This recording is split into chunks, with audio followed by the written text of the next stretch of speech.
It started as a harmless prank. A group of teenagers, full of laughter and bravado, walked past the small park where an elderly couple sat holding hands. In one swift motion, they sprayed cans of Coca-Cola over the couple, laughing at the sight of their shocked faces.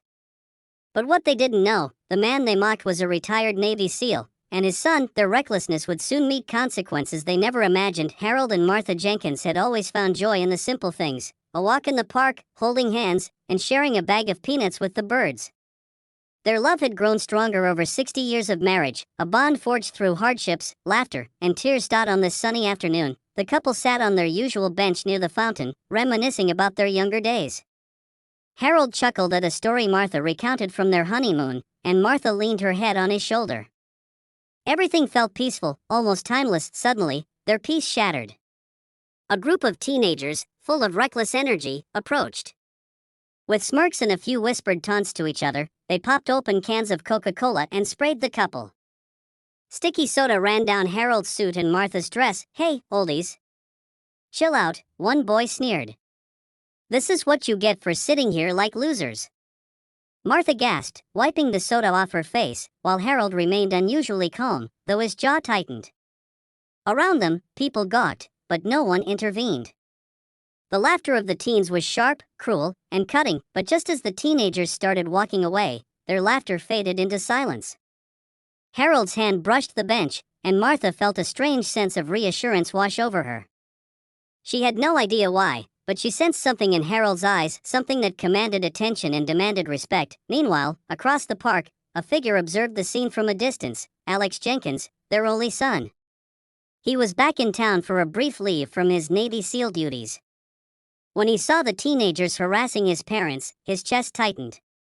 Not out of anger alone, but from a deep protective instinct that had been honed through years of service in the most dangerous situations imaginable. Alex didn't run toward them impulsively. He studied, assessed, and planned. This wasn't just a fight, it was a lesson that would leave a lasting impression. The teenagers, oblivious to Alex's presence, laughed again and began filming the scene for social media. That was their first mistake. Alex stepped forward, his shadow falling across the group. The teens, caught up in their arrogance, didn't recognize him. He spoke calmly, almost too calmly, a sharp contrast to the chaos they had caused. "Do you think this is funny?" Alex's voice carried authority, not just anger. "Do you know who you're messing with?" The teens laughed nervously. "We're just having fun, man. Relax." Alex's eyes narrowed. "Fun at the expense of others isn't fun, it's cruelty. And there are consequences for cruelty." Before they could react, Alex revealed who he was, not to intimidate, but to show them the weight of their actions. "I'm a Navy SEAL. And those are my parents." The effect was immediate. The laughter died. Their phones dropped. Faces went pale. The air in the park shifted from playful mischief to tense fear. Alex didn't raise a hand. He didn't yell. He didn't make threats. Instead, he told them the story of his parents, how they had sacrificed, how they had nurtured him into the man he had become, and how small, senseless actions could damage lives more than they could imagine. Tears welled in the eyes of some of the teenagers. The older ones looked ashamed, the younger ones, confused and shaken. One by one, they apologized. They offered to help clean up the mess, to make amends for their cruelty. Harold and Martha, still sticky but smiling now, embraced Alex.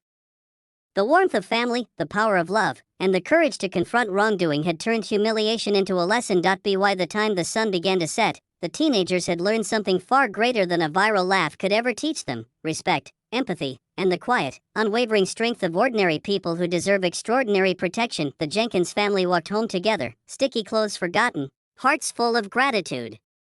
And somewhere in the park, the teenagers sat silently, reflecting on the day they had underestimated courage and the quiet heroism of an ordinary family whose son had seen more battles than they could ever imagine. Even in a world that often rewards cruelty, love, courage, and family stand as shields. Humility, respect, and understanding are lessons that last far longer than any prank or fleeting laughter. And sometimes, heroes are closer than we think, living quietly, waiting to act when it matters most.